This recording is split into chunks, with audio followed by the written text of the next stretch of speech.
Pemirsa, jake atau disebut dalam bahasa Indonesia nau, aren atau nira tumbuh subur di wilayah Nusantara.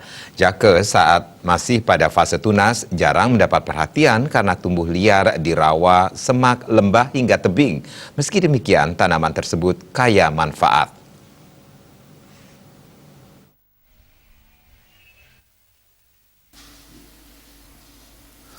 Pohon aren atau nau di Bali lebih dikenal dengan pohon jake. Seringkali tumbuh liar di semak-semak atau tebing. Pohon jake yang tumbuh di kebun atau ladang terkadang disingkirkan karena dianggap mengganggu tanaman lainnya. Padahal di Bali pohon jake sangat bermanfaat sebagai pendukung budaya Bali. Dari daun muda hingga batangnya bisa dimanfaatkan. Daun jake yang masih muda biasanya digunakan sebagai dekorasi dan serana penjor. Daun yang sudah berwarna hijau sebagai sarana upacara. Tangkai bunga biasanya disadap untuk mendapatkan tuak sebagai bahan baku gula merah dan arak Bali. Buah yang masih muda bisa dinikmati sebagai camilan atau campuran minuman. Di samping penghasil sagu, batang bagian luar jake tua berwarna hitam sangat keras dan sering disebut uyung.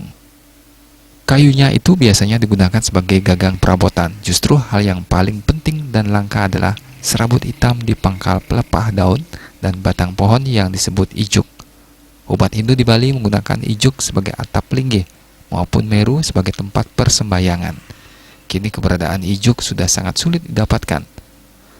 Pendiri paguyuban Jake Tuak Bali, CTB, Gusti Ngurah Agung Setia Budi menyayangkan keberadaan pohon jake di Bali semakin langka akibat pembangunan secara masif yang disertai penebangan liar pohon jake. Diharapkan masyarakat dan pemerintah ikut menjaga kelestariannya. Pohon jake merupakan pendukung penting dari kearifan lokal, adat budaya, dan agama Hindu di Bali.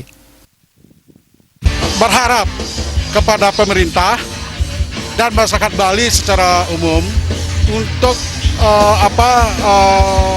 bersama-sama ya untuk mengembangkan atau menanam kembali pohon jake itu, dan juga khususnya kami di sini di Paguyuban Jake Tua ini akan berusaha terus untuk melakukan penghijauan yang kami utamakan dengan pembibitan pohon jake itu.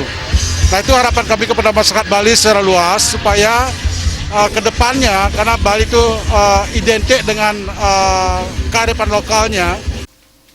Konon sedapan air nira atau tuak manis yang baru diambil dari pohonnya sangat baik untuk terapi penyembuhan penyakit kencing manis atau diabetes. Artaye, Bali.